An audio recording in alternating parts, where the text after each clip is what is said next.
What's up, guys, gals, and my non-binary pals?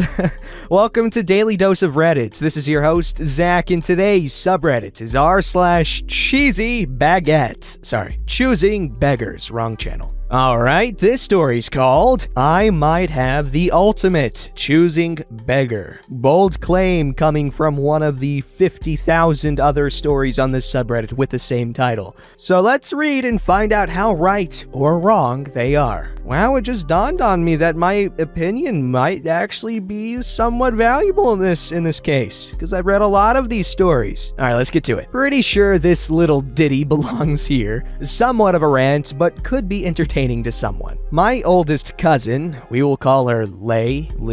God dang it, why do white names gotta be so hard sometimes? Is 31 and has never held a job in their life. It took Lee 8 years, to drop out of college because she couldn't complete an associate's or 2-year degree. At the time, she blamed her poor health, but nowadays, if you get enough rum in her, she'll just say she didn't want to do her homework, ever. This led to her failing multiple courses to the point she had to change majors 3 times. She still couldn't manage to get a 2-year degree after all of that. She had a part-time job in college for 10 hours a week, 2 hours a day, but was let go after 2 semesters because Lay had health issues that prevented her from coming to work at least 2 days, if not more, a week. 5 years ago, Lay dropped out of school. She was and had been living with our elderly grandfather, taking care of him. He didn't really need any care at the time, so Lay mostly slept and played on her phone because she was too sick to do chores. She used our grandfather's credit card for anything and everything she wanted because he gave it to her. He sort of enabled her bad behavior, really, but still. Our grandmother died when we were both starting college, and Lay moved in with grandfather to take care of him. She cooked once in a while, but he did dishes.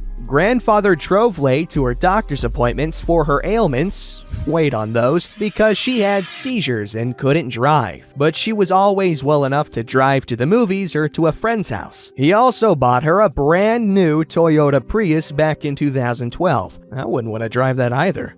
I'm kidding. And paid for her books and fees at school as long as she lived with him. However, he eventually got tired of taking care of his 20-something granddaughter and moved to a retirement home. Lay has been living with her mother and father again for the first time since she started college. Her mother said that if she was too sick to work, she needed to get on disability. Lay's mother has hemiplegic migraines, which cause epilepsy-like symptoms. Lay's health problems have always been severe headaches and stomach aches. After 2 years of living with grandfather, she started having fits where her leg would spasm and thrash about violently. And then after 6 months of that, she started being unable to use the limb that thrashed about after it had been thrashing. She called these events seizures. She even had one in her doctor's office, right after the doctor told her she definitely did not have the neurological signs of a seizure. 5 trips to the Mayo Clinic and 11 years later, over 13 doctors have checked Lay for hemiplegic migraines, epilepsy, Hashimoto's, brain tumors, you name it. She has gluten intolerance, not celiacs or an allergy, and mild seasonal asthma, and that's all they can find. Lay tells everyone she has chronic fatigue syndrome. That does run in our family, but half of the Mayo doctors don't believe she has it, and the other half didn't even bring it up. No doctor is willing to sign off and say she has a disability of any kind. Lay's mom, my aunt, Trisha, said 6 months ago it was time to get a job of some kind. It didn't have to be full-time or in any specific field. Just had to be a job to bring in some money to help pay for the phone bill and electric bills that Lay ran up every month. It could even be just a regular babysitting gig for a family or two every so often. Nothing serious, just bring in some money to help. Lay applied and refused to leave off applications that she had a disability. The interview she did have that offered her a job were places like the corner store and gas station, which she turned down because I want to get a job and stay there. I won't stay at those places, so it's a waste of time. I won't violate my morals just to get some money. The worst one was Walmart for our uncle. Back in May, when everyone was opening back up, one of our uncles got her an interview at his Walmart. He's one of the managers at that location. He knew she was looking for a job, so he pulled her app on purpose to get her an interview. She came in. They were looking for a full-time cashier. She told them she was too sick to come in every day. Our uncle knew she had health problems, so he offered to create a sort of on-call position for her. She could come in once a week as scheduled, and if someone needed to take off, they could call her first to see if she would be willing to take the job. I don't even think Walmart does stuff like this, but he's the manager and he was trying to make something work for her. She said she would need a chair at the register since she wasn't strong enough to stand, and she couldn't wear a mask because of her asthma. The HR rep at the interview said that needing a chair at any workstation would require a doctor's note, but they could put her as a greeter with a chair, but not a cashier, and with a face shield instead. Lei countered that working at the doors would be too hot for her. Our uncle gave up and said,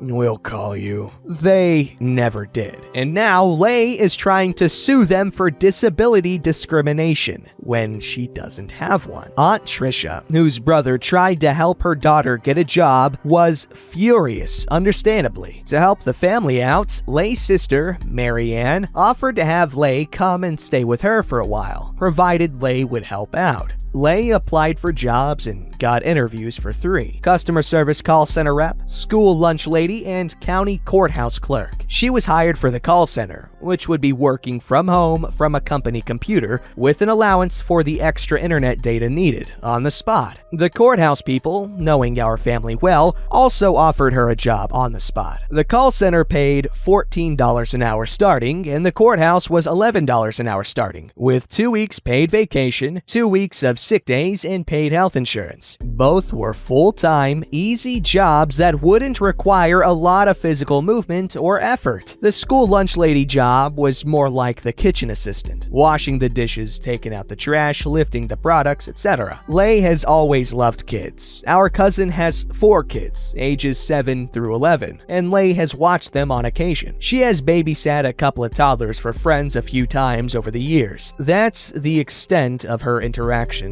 with kids. Lei also takes 2 to 3 days off of life after these interactions, saying they drain her too much. If we ever go shopping together with our cousins or go on a family hike to picnic, she needs a minimum of 2 days in bed to recover from shopping, which she spends watching TV and video gaming. Regardless, she wanted the lunch lady job. She turned down the other 2 jobs in favor of the one job she wasn't offered, period. It's been 3 months since she moved in with Mary Ann. Mary Ann has had to pay to upgrade her internet service to accommodate Lei's insistence on streaming shows on their Roku while playing games like World of Warcraft online at the same time. The electric bill has nearly doubled since Lei moved in as well, further distressing Mary Ann, since she lost one of her jobs due to the pandemic. She can afford these things, but money is incredibly tight for her right now. Lei is also picky. She refuses to eat anything not gluten-free or completely organic for her health. While we all can understand that, it doesn't mean her SNAP benefits necessarily cover everything she eats. So, Mary Ann, trying to be a good sister, has picked up the extra tab. Our cousin, for whom Lei has occasionally babysat, has offered to pay Lei for her services multiple times, but Lei won't hear the end of it. What else is family for? Well,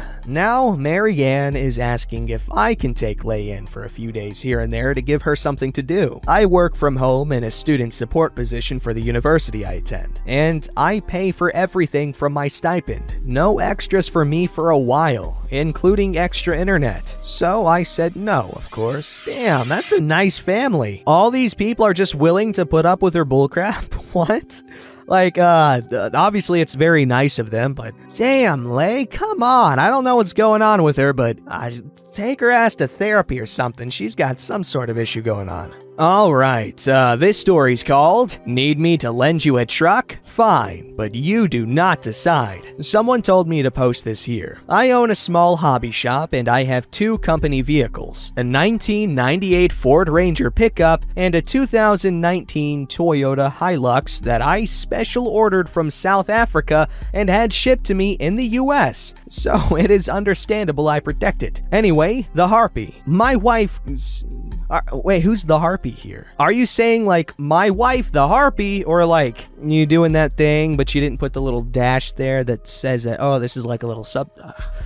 Wife says a best friend called and asked to use a truck to move some stuff from her home to her storage unit. This woman is the definition of a choosing beggar, and she is also irritating and generally a pain in the ass. But I was in a good mood, so I told her that if she really needed one, that I could lend her the Ford Ranger. Oh, she got angry because she didn't want to drive that junk Ranger and it would hurt her status if anyone saw her in it. I forgot to mention she thinks she is some outstanding community member. Well, I reminded her that I have $60,000 of my own company's money in the Hilux, and it only had 700 miles on it, and reminded her that not even my wife is allowed to drive it. Her response was, "Oh, now you're just showing off. You know the business board I sit on laughs at you and the losers on the other board." A side note, I sit on the board of a group of business owners. We own pretty much all the retail stores and restaurants in the area. It is mostly a think tank and each owner brings different experiences. The point is not to compete with each other, but to take a share of people's money. It's actually smart. When she was denied to our board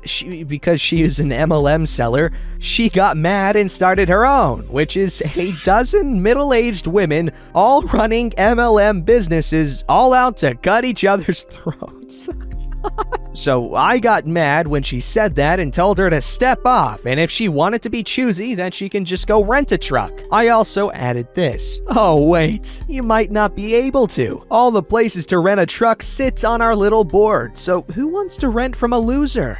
Then she did the exposure thing, which I told her I didn't need exposure to her 200 followers. So the part that did it was when she said this. "Either you loan me the Hilux or I won't borrow anything from you ever again." Well, that was good news and told her so, and hung up on her. This morning she called me asking if she could use the Ranger. My wife said to let her use it, and when I said yes, she said, "Well, when I said the Ranger, I meant the Hilux." I screamed and hung up.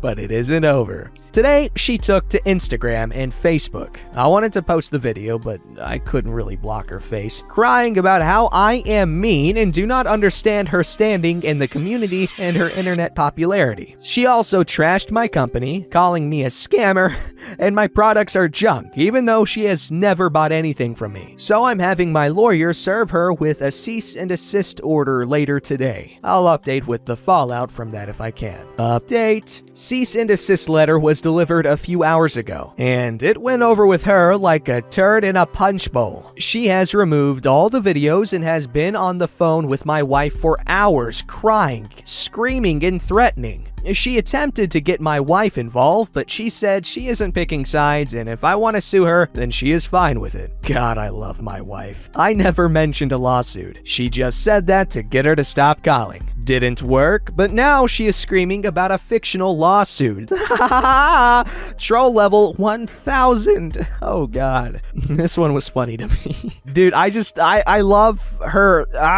Like, who does she see herself as? Like the goddamn mayor of a cartoon town where everyone loves the mayor? Alright, this story's called Differences in Beggar. Choosy, CB, and just normal transit. Well, I don't know what that title is. People seem confused. Just because they ask for a lower price, that's not making them an automatic beggar or choosy. That's a negotiation. That's an art form in America.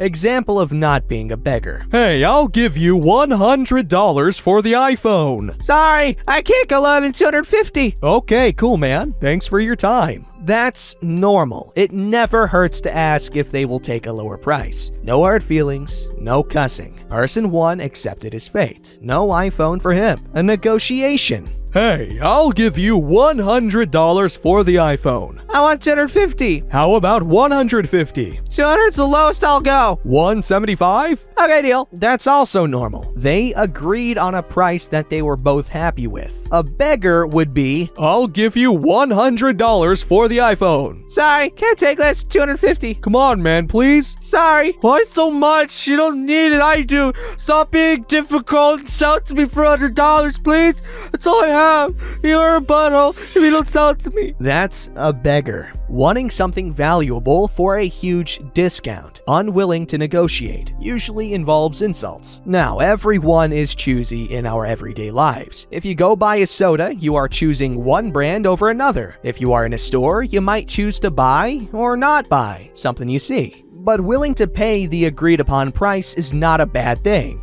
Being choosy is not bad in itself. Now, a choosing beggar uses two or more of my examples, so it might go something like this. Hey man, will you take $100 for the iPhone? Price $250. $120? No. Please? I really need it. You said you have a new phone, and I need a phone for work. $140. If you need it that bad, then fine. I'll seek it to you for $140. Great, but I want the red case you had in the background of that one picture, not the crappy black one. Also, you'll need to deliver it to me or ship it, but you pay shipping. You will have time to decide because I don't get paid for 4 days, so I can't pay you till then. Can you please take $120 for it? Now that is a choosing beggar. In business, there are certain things that are commonly done. We have a local swap meet. It is only open Saturdays for 3 months out of the year. My dad negotiated the price of a shotgun every Saturday for the whole 3 months. In the end of the last day of the swap meet for the year, he bought it. He wasn't being choosy or a beggar. He just negotiated. So hope this helps. That's actually a really good post, and